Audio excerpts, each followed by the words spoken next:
Creativity probably means a lot of different things to different people. I don't think one can just define the word so easily, and I doubt that there can be a consensus among the general populace or, say, a group of scientists on what exactly creativity is. Typically, the word is associated with some sort of self expressive endeavor attributed to some art form. There's an element of novelty involved. But for me, it's all that and more. Creativity is something that is very context dependent. Being able to look at the world in different and unconventional ways.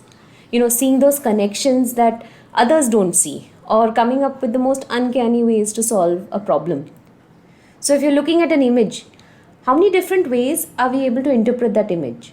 Or if I get stuck in a difficult situation, how do I find crazy ways to escape from it? Basically, I view creativity more as a way of thinking, like it's a different process rather than something that is more outcome based. And I think everybody can be creative. It is just like any other skill. And because it's like any other skill, you can develop it and nurture it over time. Storytelling is nothing but effective communication. You could be using images, words, sounds, anything. It's a way you bring people closer to you by getting them involved in your story. It's an extremely powerful tool that can immerse other people in a journey, in your journey, or someone else's journey. For stories have the power to move you, they can elicit emotions and empathy in you. And here is where one can be creative too, right? I mean, you can always find creative ways of storytelling. So, I guess storytelling, writing, and creativity are all definitely interlinked. For one needs to be creative if you want to design exciting plots and characters that can resonate with your reader or audience.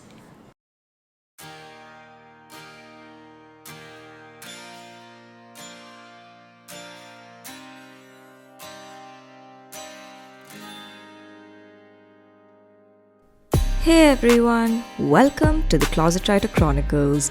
I'm your host Sangeeta, aka the Moody Marshmallow. You just heard our guest for today, Aditi Murlidhar. Aditi is a scientific officer with the National Education Research Institute, where she designs and develops resources for science, design, and environment curriculum. She is also a nature enthusiast and has a blog called Earthly Notes and has extensively published work on environment education. Before we move into the conversation, I want to give a quick shout out to Zencaster Podcasting Made Easy. So, I've been podcasting for about 2 years now, and I stumbled onto Zencaster while I was recording season 2 of the show. Though I only use the audio recording version, they have a video recording feature, and you can now edit your episodes on the platform as well. If you're a podcaster looking for an all-in-one podcast workstation, then check out Zencaster. You'll find a special offer link in the description of this episode, for which you'll get 30% off by using the code ClosetWriter. Now let's tune in to hear about Aditi's journey with nature, writing, and teaching. Hi everyone, welcome to the Closet Writer Chronicles. This week I have with me Aditi Murlidhar. Welcome to the show, Aditi. It is so good to have you here. Thank you so much. It's a pleasure to be here, and thank you for having me. No, not at all. Thank you for taking the time. So, just to kind of dive right in, the first thing I want to ask you is what is your earliest memory of being creative? Um, so, I don't know if you remember, there was a show called Crystal Maze where basically Oh, they I've would. not heard of it. Yeah, so there would be these competing teams, and they had to basically have go through this bunch of games and hurdles and get a crystal, and the team should try and get as many crystals as possible. So these games that they set up were very cool. They used to be word puzzles, or they used to be physical tasks or something like that, and I used to love watching that. And I remember me and my friend used to actually create an entire half an hour hurdle puzzle for both of us, so that there's this crystal that we get at the end, which would just be probably a tennis ball or something. Okay. And we had to, like, so coming up with hurdles with in the house with things in the house was something that I really enjoyed. So, you had to climb stairs and you have no stairs. So you keep a stool and then you keep a slightly bigger chair and then you keep something, a small table and a big table, and then you create these stairs. So trying to create all of that from scratch so that it ends up being some form of a puzzle and a maze and a hurdle was something I thought, where I think I was being creative, but I think that's like one of the fun things that I did. No, And for sure.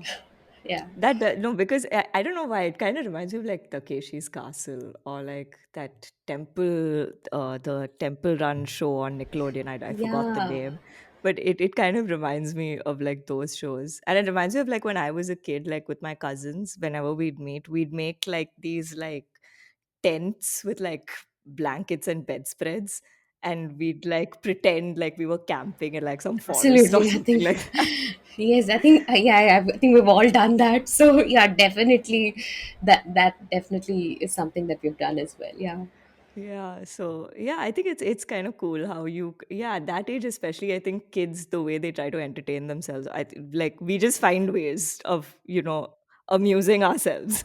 So absolutely. so that's really fun to hear that, that was like one of your earliest memories of actually like creating something and being like, hey, this is a cool way to entertain ourselves. Let's just do this game, which is fun, which I think is really fun.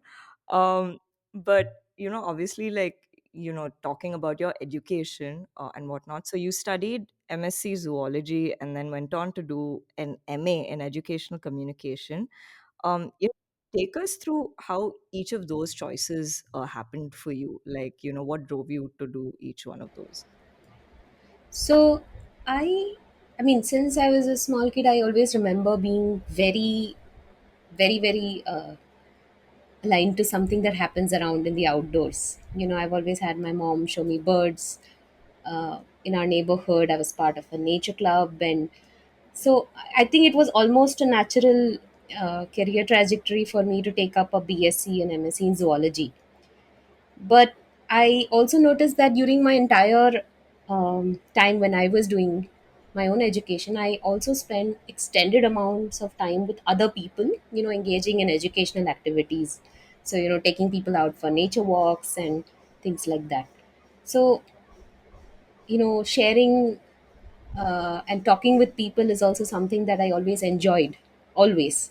So, it was quite an open decision in that sense that this is something that I could pursue later as well. And after I finished my masters, I did teach in a college for a year.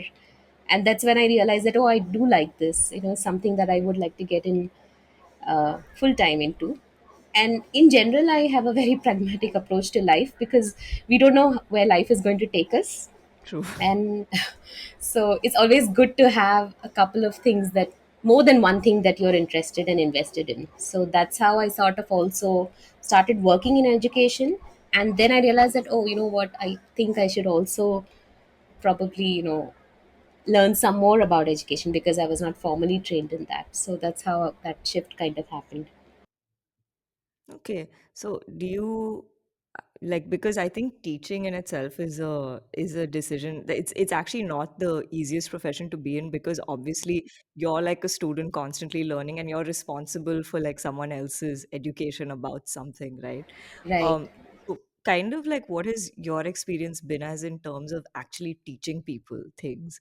Because the reason I ask this is because, I'm like a self-taught writer, and I started taking like writing workshops for other people in the pandemic for beginners.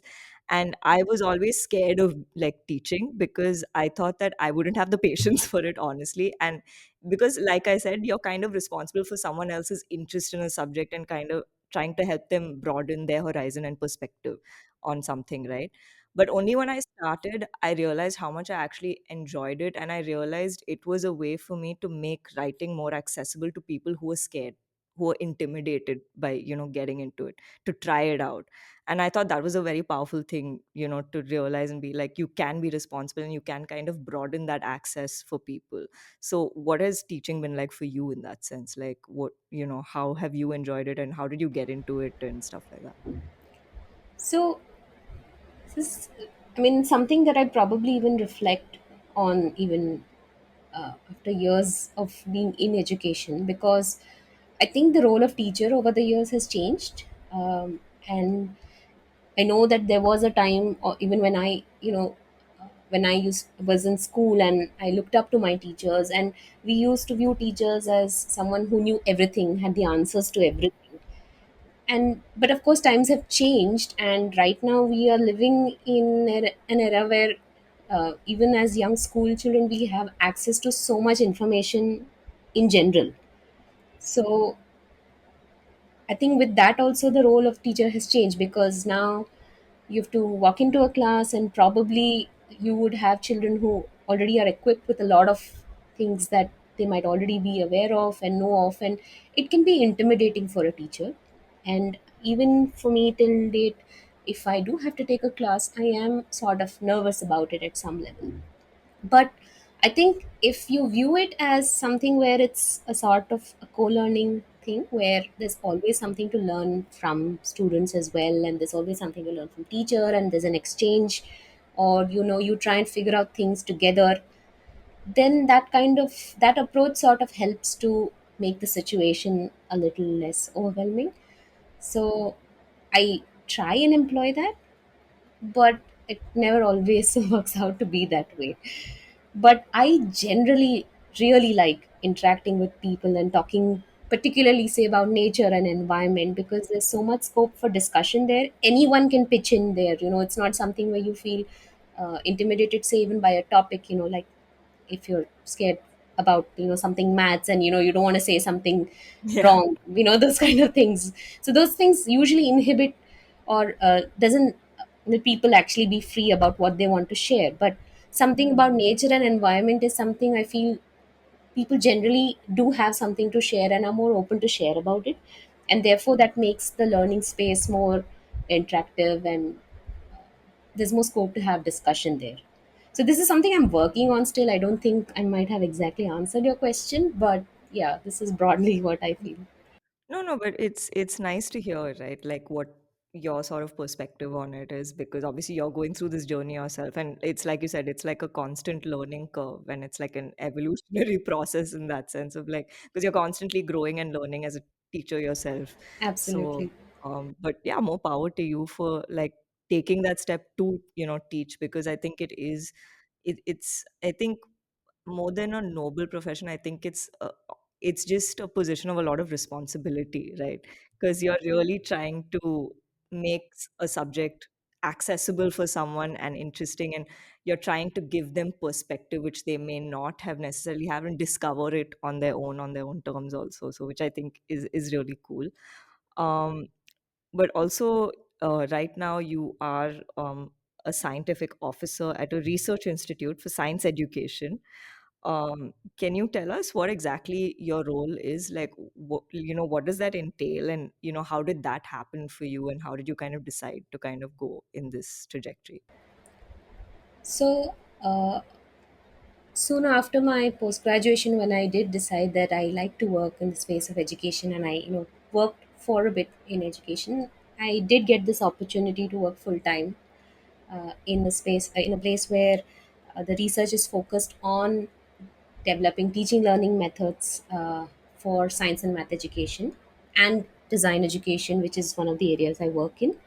So I mean, a typical uh, look at how the work would look like is that the area that I work in, that is design education and environment education, we're constantly looking at ways on how we can develop certain modules or facilitate sessions around building the fundamental skills of, say, design education or environment education, such that the learning process is something that makes it such that it becomes a very meaningful process for the children as well. So we would say develop a few modules based on existing research, and then trial that out with students, get their feedback, probably tweak or play around with the pedagogy and the instruction so that it can, be better facilitated, and then also get feedback from teachers. So it's something of this, it's again a design oriented process wherein you constantly get feedback and you go back and revise your work and again get feedback, and again. So it's like this thing, circular thing, where you keep constantly improving something based on feedback that you get, and basically put out content and material out there, educational material out there for teachers and students to use. And also, one of the focus has always been that, how do you make such kind of curriculum very inclusive? How do you structure design, instruction in a way that is, easy to understand for all, and take into consideration socio-cultural issues. So being sensitive and empathetic in general, across, not just because, so these cannot be taken out of the picture when you're talking about even a specific content like environment or science or math. So these things have to be built into the instruction and pedagogy as well. So we take into those considerations as well. Okay.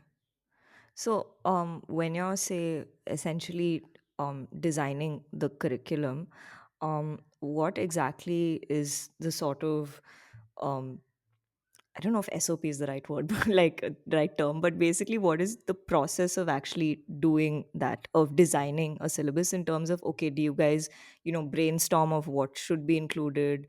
What is that? How does the process start? And, how do you kind of reach, that conclusive phase that, okay, this is what the syllabus is going to be like for, say, this term or this year or whatnot? What is that process like? So the funny thing is, I think it never reaches a conclusive stage because Okay. we're always, oh no, no, when we put something out there, we again realize that, oh, this could have been done better or something. But having said that, it essentially is a combination of, first of all, looking into existing work that has already been done in the area. There's a lot of research literature out there in a specific area. So if you want to work in the space of nature education and specifically outdoor education, and even more specifically, say, building observation skills, Yeah. you have a whole lot of literature there.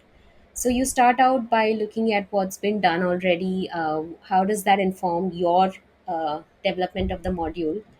And then you could probably work with existing resources out there, because even if there are resources out there, they're not necessarily relevant, say, for an Indian population which is very heterogeneous.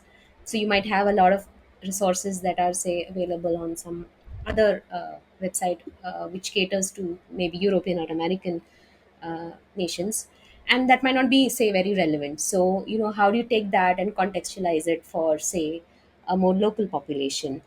What would you change? How do you change language, or how do you change the examples used in that, which makes it more relatable for a local population? So it would involve a bit of that, or of course it could also be developing something new itself, a new module entirely. And while you do that, you essentially keep also using, I mean, your peers and colleagues end up being good sounding boards, and they give feedback at every stage. We will have meetings and brainstorming sessions on how better to improve it, and definitely finally also get the main stakeholders involved, that is the students and teachers, Ah, because okay. ultimately the feedback has to come from them, and that forms the crux of how we then further improve the work that we've been doing. And then once it reaches a level where we feel is reasonably okay, we put it out there. And of course, like I said, it never reaches an entirely Yeah. conclusive state. The moment we find something like, oh, okay, I think we should change this, because we're constantly learning. We realize that something that we put up in the past might not be the most effective thing. So that's the good thing about, uh, at least uh, in design based work, is that you are striving to constantly improve the work that you're doing. So Hmm. Okay. No, that's interesting because, like, I really like the part where you said you take feedback, not just from teachers, but also from the students, because I think that is obviously important because they're, I think, the most important stakeholders in that, because since they're the ones actually, imbibing that information, for sure. I think, yeah, that definitely makes a big difference for sure. Um, but when did you start writing? Like, when did you get into it and kind of figure that, hey, this is something I kind of enjoy doing? Because I know you have a blog. So, like, how did that kind of start? You're like, oh, I actually kind of like to write. Maybe I'll, do this a little more often in my own time. So, yeah. So I do okay, so to start out with, I don't think I write well, but I like writing for some reason. I don't know why. It comes easily to me. I also tend to write like how I speak. Uh, Okay. I don't think I have this very poetic way of writing and all that, but writing was just something that I loved because I remember as a young child, even before, I mean, this the memory that I remember is from 10th standard, but I know that it goes back even before that. But I'd done my first ever trek uh, just after my 10th standard, and I came back. I loved it so much. I wrote like hand wrote a 30-page report, Oh, and the day one we did this, we went here, we turned right, and we saw this. Like, it was so detailed. I think it was terribly boring, but then I took a photocopy of it and then sent it to my grandparents back then, because we used to exchange letters at that point, and they actually read the whole thing. so So sweet. so yeah, so writing letters is something that I still like to do. So I just like writing. And as far as I can remember, I've always enjoyed doing it. So even later in my life, when I started going out for field trips as part of my BSc, MSc, we used to visit different places. I used to write extensive reports, and the moment I started to like click pictures or something, I used to include that. So I have a whole lot of stuff where I've just written loads and loads of pages, and then I think it soon moved on at some point to digital, where I started typing. So yeah, I so that's all. I just love doing this, but I'm quite sure I'm not good at it. So yeah. I mean, I think every writer thinks they're not good. That's just that's just how it is. Everyone, I think, who writes will be like, oh, I like doing it, but I don't think I'm any good at it. But you honestly, you've written a lot on it, like, because, when I went through, your blog and the stuff you've done, you've actually contributed to so many things, which we're going to get to. So I mean, I think like, if you weren't a good writer, I don't think you'd be writing the amount you have been. Honestly speaking. But yeah, like, so listeners, please don't believe Aditi. I think she's honestly a good writer because she writes a lot. You will know when I give the introduction and you see the show notes, you'll know what I'm talking about. Uh, but yeah, no, so obviously this love for writing has kind of tied in with your love for nature, right? Because you are a nature Right. enthusiast, and like I said, you have a blog called Earthly Notes, Mm-hmm. where you write about like biodiversity, sustainability, and conservation and whatnot. So, how did this interest for nature start for you, and how has it evolved over time? Because obviously, I know you have studied zoology and whatnot, and you are in the space of nature education, but how did it all really begin, and how has it sort of evolved for you in that sense? So, I mean, even though I was born in quite a polluted city, Bombay, I was born in a very green pocket, and I had access to a lot of green spaces as a child. So I think my interest sort of started right there. And as I mentioned earlier, that I've always had my uh, family always encouraging me when it was something to do with the outdoors, and that kind of grew. That it sort of just had a very nice environment in which that love for nature sort of just exponentially increased over time. And as I visited more places, I noticed that there are so many dimensions of um, nature. And I don't think a nature and environment in that sense are um, synonyms, but it's just that it's a very complex uh, term. And I've been trying to see how that, and I've been like trying to see how one can sort of document all of this. And since I liked writing, I always used to write down every time something fascinated me, if it was a wild animal, or if it was just generally trekking experience, or if it's something where I met some very interesting people while I went somewhere. So I kind of noticed that the writings that I was interested sort of kind of expanded, and there were multiple angles to it. So if you look at my blog, initially initially thought that at some point, if I do start a blog, I would be writing about wildlife only. But then it kind of evolved, and there's a lot of geography, art, culture, people, all of that kind of was something that was very integral to my understanding of generally how the environment functions. So I think that's how it sort of evolved over time. And one of the things I noticed is that at some point, people used to read a lot, and reading was a habit that probably more people had.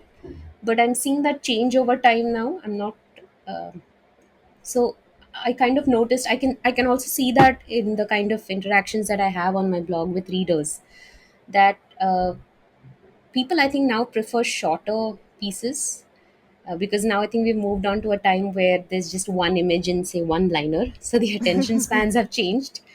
So I kind of also want to try and adapt to that changing times, because if I want to particularly reach out to an audience younger to me, or let them know about the world out there, probably which they don't have access to, given that the way the world is changing now, then I need to get their attention. So my writing has sort of been like this constant process where it gets feedback from the world outside, and then you kind of adapt it.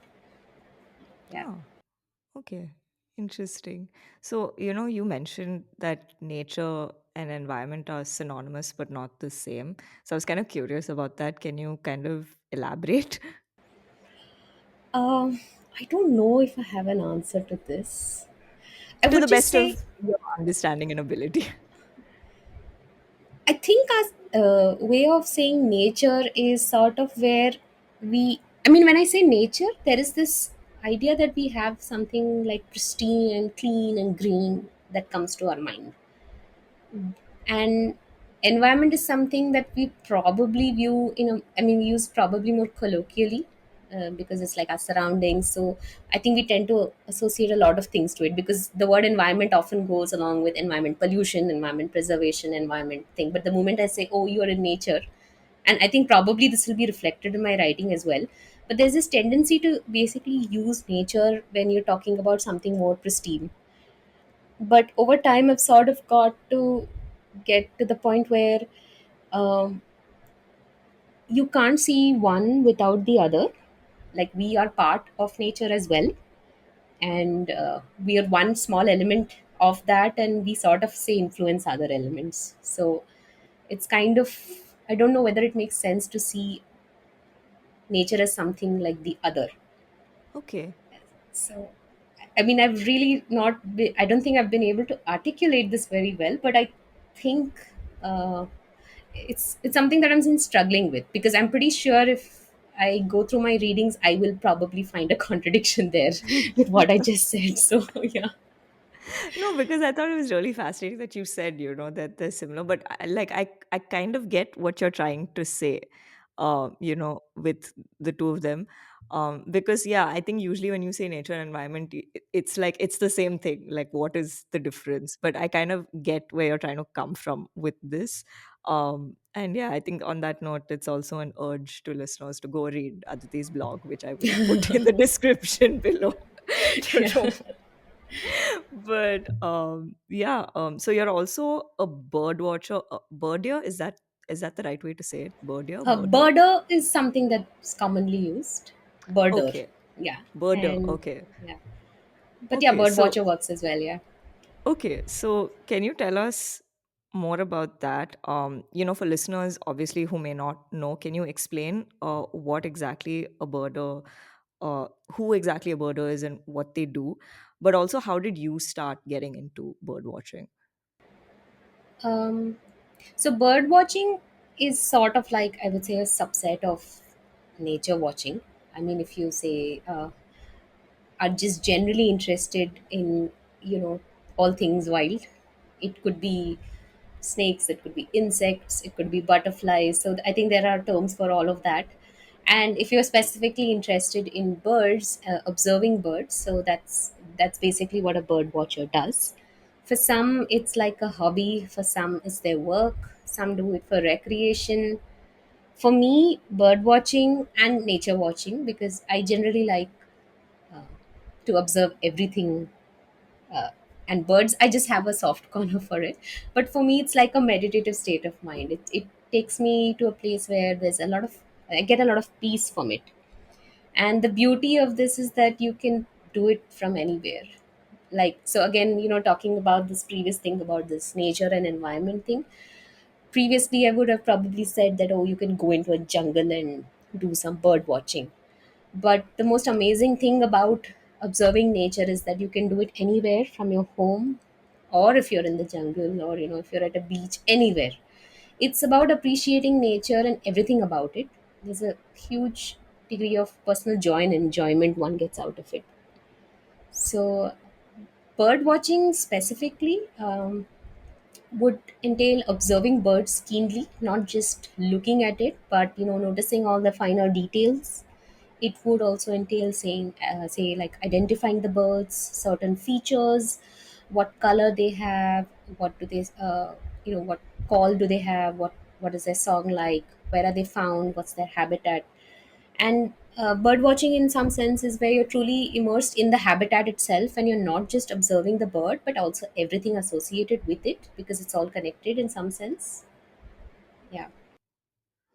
So, how did you start? Like, was this something like in school that you started, or when you started studying zoology, you kind of got into it?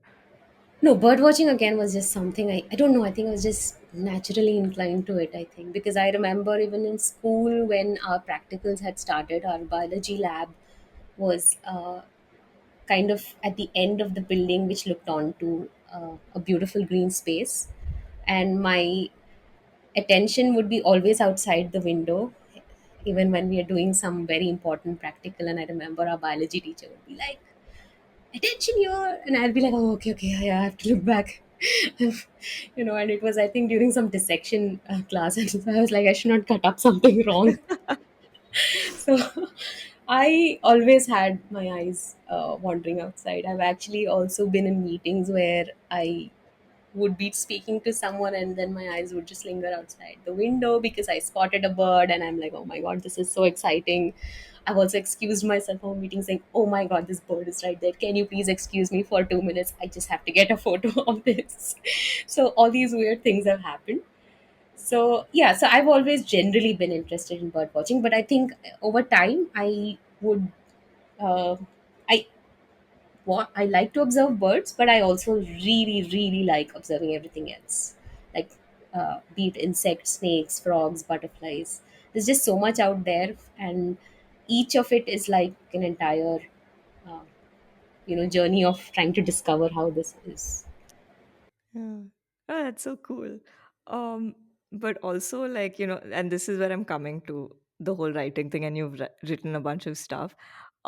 You've written a children's book called The Poopy Path, which I was like, oh, I did not know about this. So, tell us about the book, obviously, how it happened and whatnot. And also, was children's literature something you've always been interested in, like you wanted to get into? So actually, no. I mean, I never thought in my life that I would write anything for young children.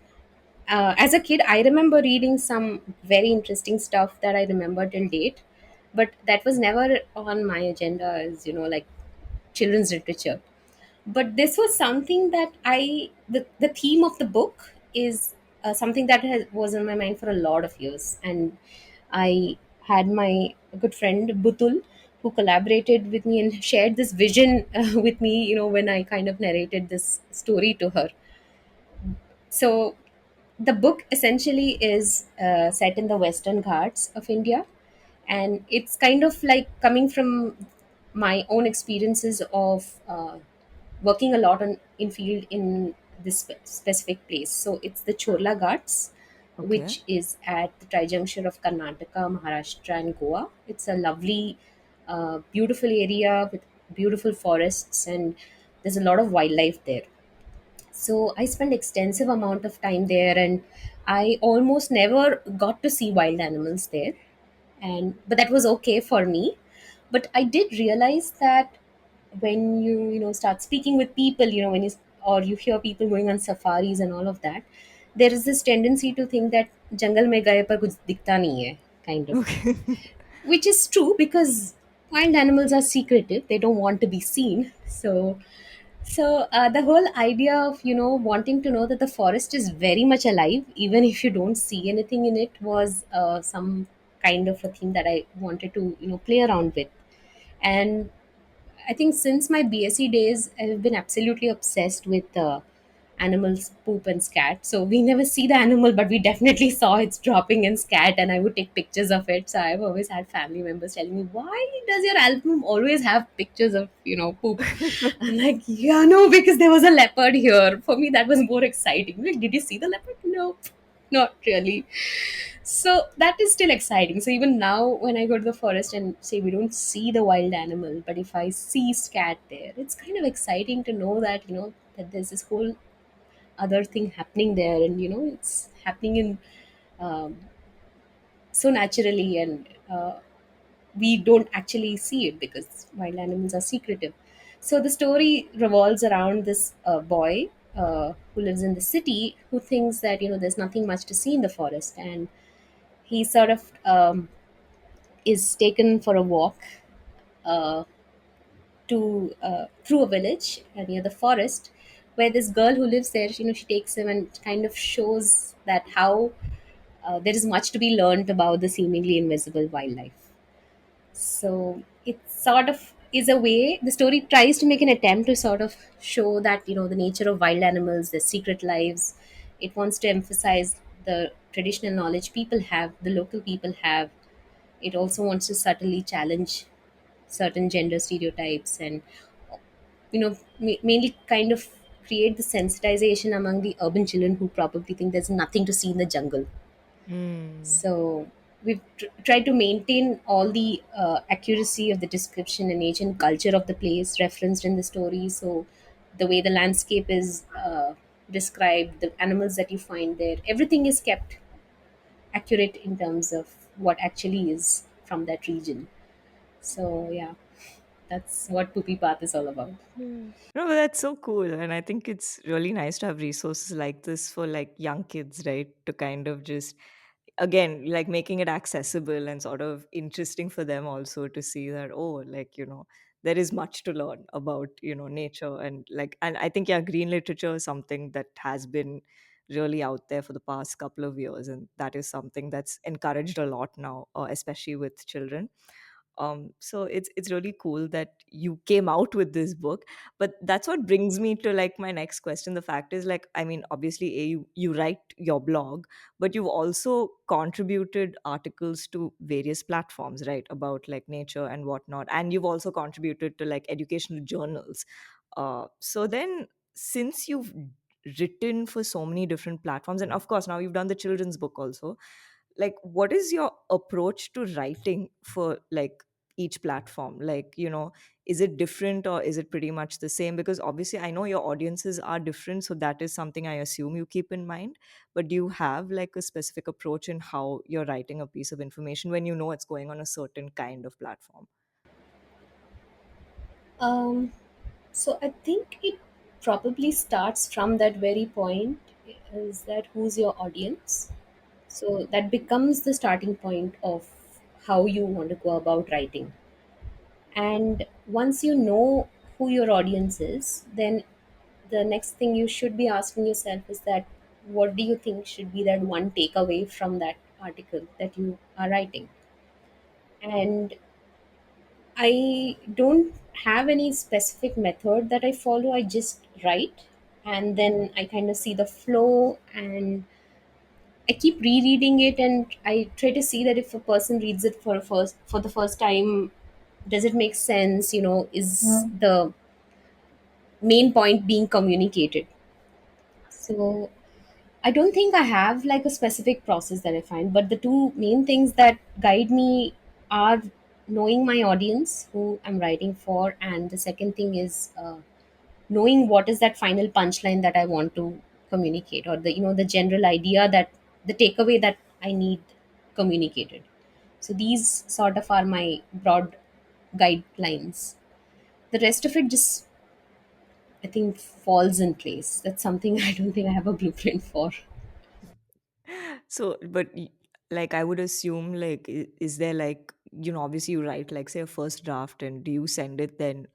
I assume it goes through like an editing process. So then do you obviously like communicate with the editor and get feedback, and obviously try and incorporate it in your piece. Is that something that also happens?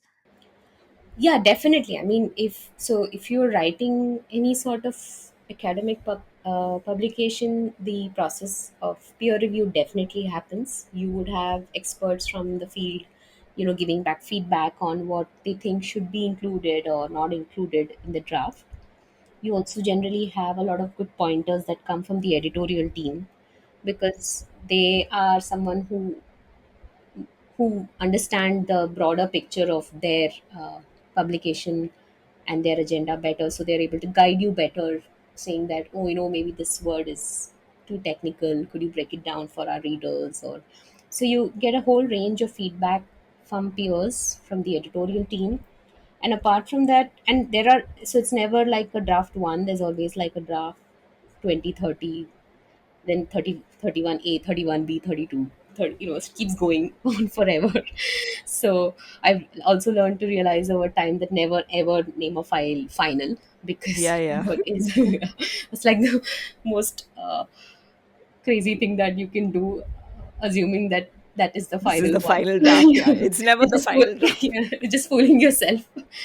So yeah, so it definitely goes through several iterations, and I always also bounce this off, with a couple of friends who, for me, are inspirations when it comes to writing. So I always try and get as much feedback as possible, share it with colleagues, peers, friends, and take in everyone's perspective before you actually send a revised version. Hmm. So then, how different was it for you? Because obviously, since you've written, I think, more for an older audience, and then obviously to suddenly write a children's book, because that's a much younger audience, and that like the approach itself is very different because you have to make it interesting for them, right? So, how different was it for you to write the children's book compared to what you had already done?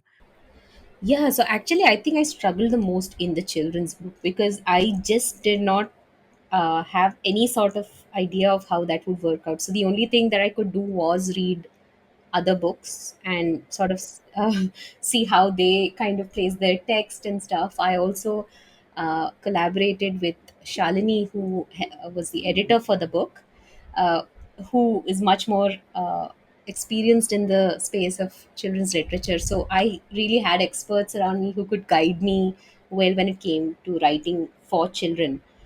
But I kind of still had the same 2 points that I mentioned in mind, that if I was someone who's like really small and I wanted to figure out about this jungle mein kyun kuch nahi dikhta hai kind of message, so I still had that as my guiding framework. So I think this is just the first book that I've ever written for children, and I don't know whether it's like even that good. I'm getting good feedback, but it's something that I have to figure out now, because the idea of writing for children is kind of exciting, and I would probably want to take that up again. But there's still I think I need some training on that front. It's definitely not something that I do regularly. I usually write for a much older audience. You're absolutely right on that front. So this was a big change for me, and I think I have a long way to go before I sort of figure this out. Yeah, because yeah, I mean, actually, I think writing for children is one of the most challenging things to do because I think their attention spans also, like if you don't have them hooked and interested, then it's like writing for children is not child's play, as they say, at all, Absolutely. for sure. It's actually Absolutely. really difficult, I think, because and especially since I've been working in children's publishing for over a year now, like I've seen the kind of iterations that happen and the feedback and the back and forth to make it like so specific and so like accessible and bite size and interesting and and still treating children as smart, because it's not even like dumbing it down so much that it's like, what is, because children are getting smarter today, actually speaking, because the exposure to information is so much and everything. So it's really, it's really fascinating to see how that space is evolving. Yeah, and um I think it's also not about just that. Uh, I mean, I think the way, say, probably an adult reads a body of text versus a childhood is different, and therefore it's not always about maybe toning down the jargon or something like that, but it could be very as simple as how does the flow go or which visual goes next to it. So there are all these such minute factors that one needs to take into consideration, which I actually was not aware of. And so that it's been a great learning experience on that front, and it's a long way to go. So yeah, I agree. yeah, and hopefully, more books to come in the future for you as Fingers well. crossed. Let's see. Yeah, but obviously, having spoken about like children's literature and whatnot, what are like the books and stories that have sort of stuck with you, or just actually content that has stuck with you, in terms of your interest in nature, but just generally also, because I feel like, especially while growing up, there are certain sort of narratives that do kind of impact you or stick with you in certain ways, and especially if you're writing, also kind of inspire your writing in a way, right? Like, oh, I Hmm. read this and this was so cool, I wish I could Yeah, write like this, or this narrative was amazing. So yeah. what are those, or say books, films, TV shows, podcasts, audio, like what's the kind of content that really stuck with you? So, I mean, as a child, some one of my most favorite thing uh, that I remember reading was this Magic School Bus series. Oh, I love that. Oh my god, I Yeah, remember watching the show yeah. So on I think that Splash then, TV. so that came out much later, right? When they made a program out of it, and strangely, I even had an opinion about the origin. I call it the original version, but the version that the first edition that came out, because I had about 6 or 7 books. I loved them. I liked everything about it. The way the entire composition was, the kind of and I think you know that each of it has a different theme. One was on dinosaurs, one was on space, and so on. And what happened was that it was during my childhood itself, over a period of a year or two, the illustrator changed or something. I don't know, something about the book changed. The layout changed, or the entire the way the graphics were put out in the book changed, and that just completely stopped my interest. I mean, my interest just stopped right there. So I actually don't like any of the other books that came out after that, but except those original 6 books that I have. And strangely, they're not made like that anymore. So, but that just stayed in my mind. And I was like, and there are things that I remember from that book, word for word, with the image even till date.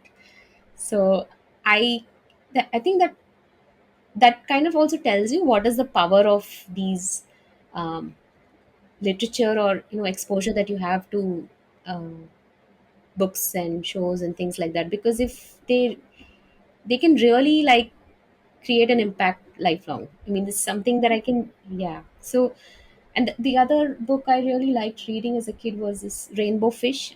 I don't Oh remember yeah, the. yeah, yeah, I know that book is yeah. I think I was just fascinated because there was like some shiny material in the book. But then, I think as I grew older and I could actually understand what's written in the book, I actually really liked it. I still like it.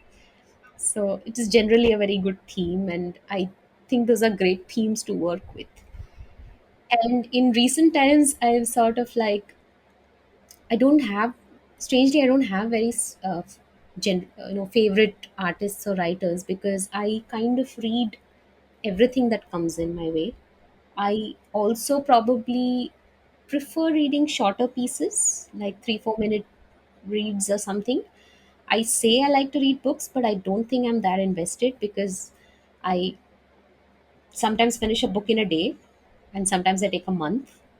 So I'm not really sure what what's happening there. But like, so for example, I think the book that I'm reading right now is The Hidden Life of Trees, and I've been sort of sitting on it for more than a month. But it's a fascinating theme that I kind of really want to read. And apart from that, I kind of also like the anime films of Studio Ghibli. I don't know Oh if yeah, you yes, properly. yes, yes. Oh my God, Howl's Moving Castle is my Yeah, favorite. I because love there are that. a lot of environment themes also there, like Yes. Oh yeah, yeah. very Princess subtle. Mononoke. Yeah, Yeah, yeah, exactly. yeah. Only yesterday. I Yes. Oh, think I that's love the Only Yesterday. yeah. That's a really nice film. Yeah. So I think these are kind of themes that adults and children both can watch because they are so subtle, they're so simple. The kind of content that gets and values that sort of get communicated are uh, so nice. It's so nicely done. And I was introduced to this only recently, and I kind of enjoy them. And yeah, so apart from that, yeah, films and series once in a while. I think, Okay.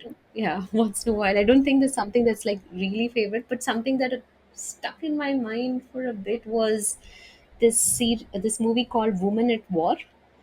It's a dark comedy kind of a film about an environmental protest from Oh, Iceland, wow. and Okay. it's about this woman who's like trying to, send her message out there saying what's not right. And a very interesting series called Occupied, which is a Norwegian political thriller, which is about when Norway decides that they're going to stop oil production and go green. Oh, And wow. so these kind of things are sort of written as dystopian future, but somehow these feel very realistic and things that probably our generation has to start thinking about. So once in a Wait, so then while, have you watched The Last of Us? I think that's what it's called, the one with Pedro Pascal, the one about fungus becoming what, like, I don't know, becoming no, I haven't like, watched that. I think I should yeah, check yeah, this out. yeah, Was yeah, this yeah. post COVID? Yeah, yeah, this was post-COVID. Like I haven't watched it, but it got such rave reviews and a season two is in the works. And it's basically about, yeah, fungus becoming like taking over the world and becoming like this very muted. Yeah, yeah, yeah. So it's essentially, yeah. So, and I was like, wow, this just sounds so disturbing. I don't know if I want to watch it. But yeah, it could very much be a reality. Because I think I vaguely remember coming across this book also, which is about the world of like fungi. It's called, I think, Entangled. Oh yeah. I forget who the writer is, but I believe that's supposed to be a really good book as well. I hope I'm getting the name right, but yeah. Yeah, in fact, the book S- that just spoke about, the Hidden Life of Trees, also has, I mean, a great deal of that is related to the fungal network in the soil, I think. So, oh, okay, wow. yeah. Yeah. So I think fungi is having a moment at Oh, this yeah, point. Yeah. absolutely. And also zombie viruses apparently, which are now waking up thanks to global warming. So yeah, it's having a moment for sure. But yeah, having said that, so you know, okay, so these are the kind, like these are obviously the kinds of content that you like and you enjoy. But for anyone, say, like who's interested in nature or wants to kind of begin exploring more about, nature and the environment and whatnot, or conservation, are there any resources you would recommend for someone who is interested but maybe doesn't know where to start in just terms of learning more, understanding more? um, so, if somebody is generally interested, say, in birds or something, there is the resources that have been put up by Cornell Lab of Ornithology. So, that's specific to birds. Otherwise, I think so. There's this really good magazine called Where the Leaves Fall. They sort of explore humankind's connection with nature. Uh, I think here probably it's used in the context that nature is some other, the other. There is also the Center for Humans and Nature. So, I mean, particularly, my very good friend Deborah introduced me to both of these, publications, and they're very interesting because they have a very good, it presents a very holistic picture when you read of something. So it doesn't sort of look at one or the other, but sort of looks at the relationship of human beings and nature. or humans in nature, that kind of a thing. So that's a good place to just browse articles through. They cover in terms of locations and geography, they cover like stories from all over the world. Okay. Apart from that, there are a lot of good blogs out there. The only thing about blogs is kind of how do you know how to filter these blogs for ensuring that they're putting out accurate information out there, which is something which I think all of us struggle with, because we are living in this information age, where there's just so much content, and it's very difficult for us to sort of sift through it and see that, oh, okay, this is relevant, or this is authentic information. Okay, they've put a reference here. But in general, about nature writing and nature journaling, there is this John Muir Laws. I don't know if I pronounced it again right, but that's a good blog that I follow, which shares a lot about nature journaling and things like that. So I, in fact, also was part of the group who sort of developed this learning unit on bird watching, which is inspired by a lot of both literature, academic literature, and writings, informal writings like these, which sort of helps children, it gives them guidelines on how they can go about observing birds specifically. So, because otherwise it's something like, again, you have to learn, right? If I'm saying, oh, why don't you go and observe nature or start journaling about nature, we wouldn't really know what exactly to do. So I think it's like a nice toolkit to begin with when you want to start engaging in nature. Apart from that, early bird has some great resources out there for nature watching and bird watching. BNHS and Sanctuary Asia around Glass Sustain, these all have a lot of expository writings on a lot of wildlife of India. So, if generally you're interested in nature and, or everything like from the small creepy crawlies to the huge mammals, you'll find a huge amount of documentation already done by these platforms. Oh, And of course, my interesting. blog.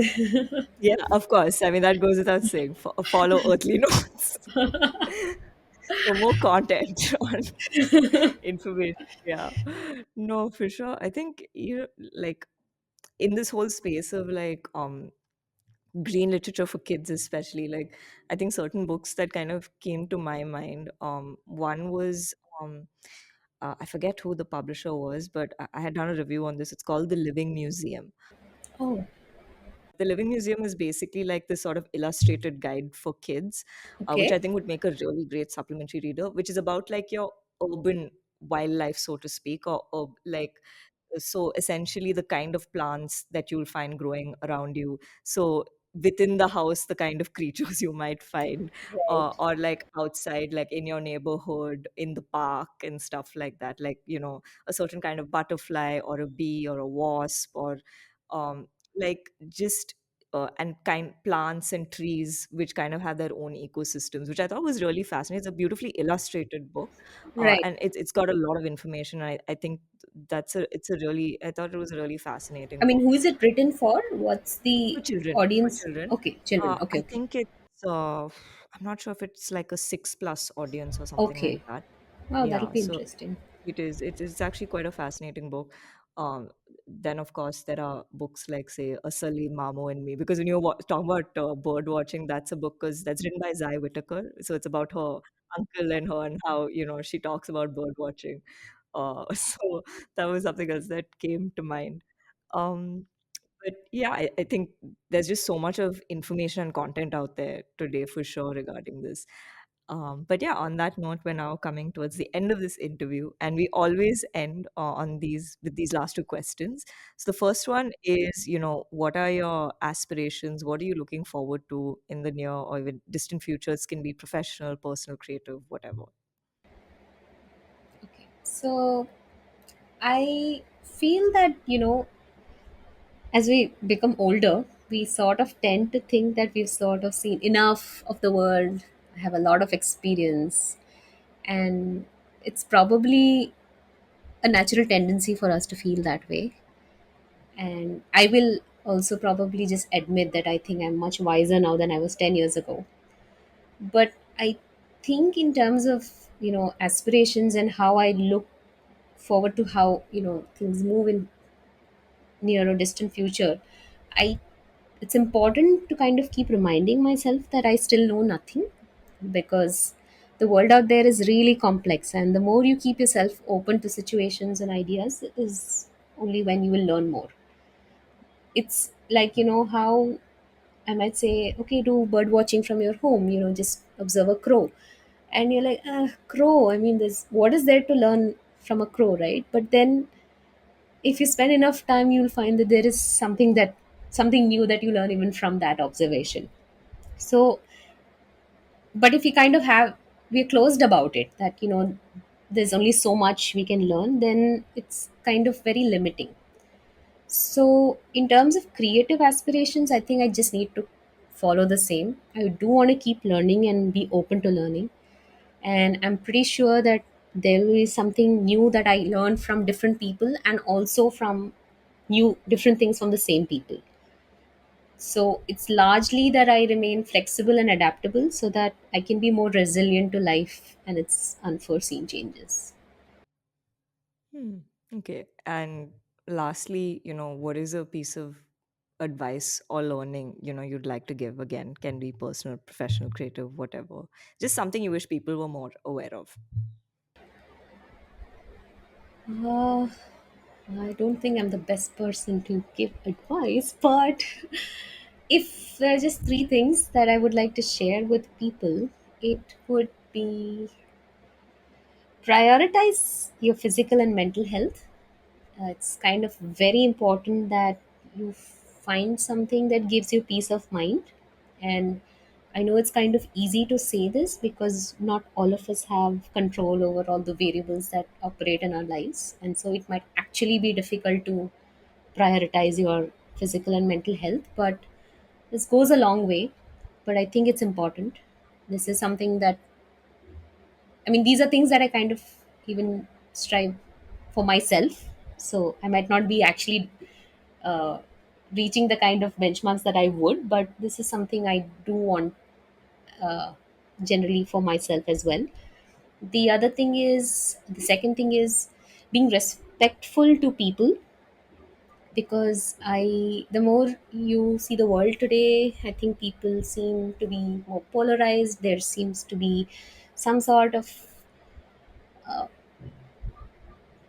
uh, kind of people of like moving apart. We what we need to accept is that we are different people, we are a diverse community across our nation, across the world. We have different identities, but it's very important to sort of put humanity first.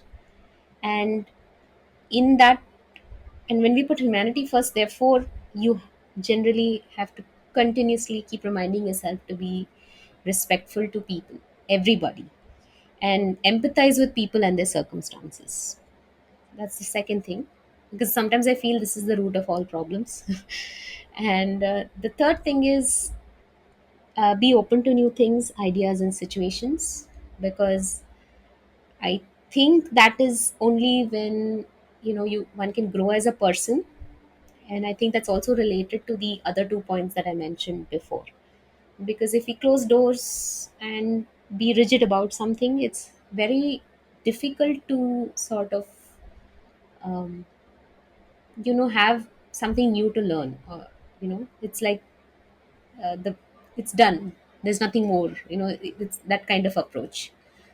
So yeah, so these are the three things: prioritize your physical and mental health, be respectful to people, put humanity first, and be open to new things. And on that lovely note, we have now come to the end of this interview. Thank you so much for being here, Aditi. It was an absolute pleasure to talk to you and just learn more about what you do and just learn more about, environmental education. So thank you so much for doing this. I hope you had fun. I had fun too. This is like my first podcast, and I really am thankful. Thanks for having me over, and I really did enjoy as well. Thank you. So that was my conversation with Aditi Murlidhar. It was interesting to learn about environment education and birding. It was also fun to exchange book recommendations, closing this episode with a few pieces written and narrated by Aditi. I hope you enjoyed the show, and I'll see you next week with a new guest and a new chronicle to share. Talk soon!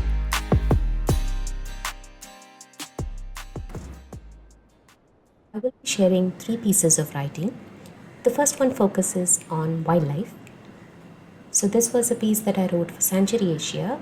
It was about the time I volunteered with the Forest Department for line transects, which is essentially a survey method for estimating populations of wild animals. At the end of each day, we would excitedly share wild encounters, ranging from the usual cheetal and barking deer sightings to an unexpected rendezvous with a sloth bear or core. Small talk revealed that most members were a touch apprehensive of encountering bears and elephants, and entering the forest with that thought in mind had its own consequences. I remember one particular day when we were walking a spectacular line through undergrowth studded with thick, spiny cane, where we saw several green wine snakes slither their graceful way through the thickets. Suddenly, my teammate, a senior field researcher, stopped dead in his tracks. "Can you see it?" he asked, gesticulating with quiet hand signals. I saw nothing. He then bent down to enable me to get a clearer view, and squinting through the vegetation, I saw something large and black. My heart skipped a beat. Sloth bear! My flight response was about to kick in when what seemed like an eternity, but probably less than a minute, we saw a massive gore staring back at us. The thick undergrowth offered some sense of security, but the gore had no interest in us at all. Most wild animals rarely do. And we moved away. Giving time to create some distance between us, we then continued to finish the rest of our transact. Second piece that I am sharing is from my blog, Earthly Notes. It's about the time when we had gone trekking in Kalakkad Munduntarai Tiger Reserve. It was more than a decade ago, and I was interacting with several forest officials and locals. So here goes. Shakti Vel, a forest guard, told us of the time when he was scaling this very same peak that we were trekking with Karupaiya. As members of the anti-poaching watchers squad, they were scouting for any illegal activity that may be happening in the peaks. It was around midday when they heard some sawing and crunching sound coming from one area. Karupaiya, who knew the forest really well, asked Shaktivel to come from one side and he himself from the other side, thus surrounding the source of sound. Karupaiya was correct in guessing that they were timber smugglers in that location, and they were cutting down trees from the reserve without permission. On carefully and silently reaching the place, armed with nothing but their sticks, Shaktivel and Karupaiya sprang at the 2 men who were logging down the tree. Seeing them, the 2 smugglers fled. A chase followed, and the smugglers were outrunning the forest guards. The smugglers had managed to reach a safe distance from Karupaiya and Shaktivel when he lit a match and threw it in the dry glass below. A fire broke, and Karupaiya and Shaktivel started running downhill. The fire spread, and the wind caused the spread to increase multifold. They ran for their lives, but they were no match for the fire. They reached a rocky patch, just like the one that we were resting on right now when he told me the story, and occupied the center of that rock. The surface area of that rock was approximately 10 feet by 10 feet. They sat shriveled at the center, surrounded by fire. Shaktivel distinctly remembered thinking that he would be facing death that day. They remained like that for several hours before the forest around them had been burnt out and the fire subsided. Till this day, Shaktivel and Karupaiya say that they were thankful for that rocky patch. If it were not for that patch, they would not have been here to share this story with us. The smugglers, of course, escaped. The piece that I am sharing today is something that I wrote for a pedagogical magazine called Teacher Plus. It's around outdoor and nature education. So here's a small excerpt from it. As an advocate of outdoor education, I had thought that the pandemic would really bring such outdoor learning to a standstill. But that is not so. Even the small episode of intently listening to bird calls and then tracing that call back to its source, all the while sitting near my window, was an enriching experience. And perhaps this could be one way of keeping children engaged indoors by directing their attention to the nature present outside their windows. You could be watching a stray dog, or the birds that come and drink water from a muddy puddle, or the bird that flits from one flower to the next, or that faint sound of the bird that you may be hearing. Watching animals and birds in your environment seems like a story unfolding in front of your eyes. It keeps you occupied, hones your skills of observation, exercises your sensory organs, and definitely leaves you craving for more. During the first wave of the pandemic for 3 months, I had watched this 5-year-old boy in the neighboring building spend about hours in his balcony in the morning and evening, seeing the views outside. Unfortunately for him, much of his view was the building opposite. But the silver lining was there was some greenery to make up for that excess concrete. As I did my daily chores in the balcony, he would call out and wave and say hi to me. Some small talk would follow. His elder brother would accompany him sometimes. They would fight, play, and then gaze out for a while. I also saw the young one's gaze innately being drawn towards flying birds. So one day, when I saw him seated in his balcony, I directed his attention to a bird, an oriental magpie robin. He extended his neck outside the grill to get a better look. The bird was hidden in the foliage of a nearby tree. He could not spot it, but knew it was there, for the bird was calling out loudly. After a couple of minutes, I left as I got busy with other chores. A while later, I happened to glance by chance from my window, and there he was, looking at the robin foraging on the ground. He had found it. I was left hoping that he continues to observe the winged companions outside his window.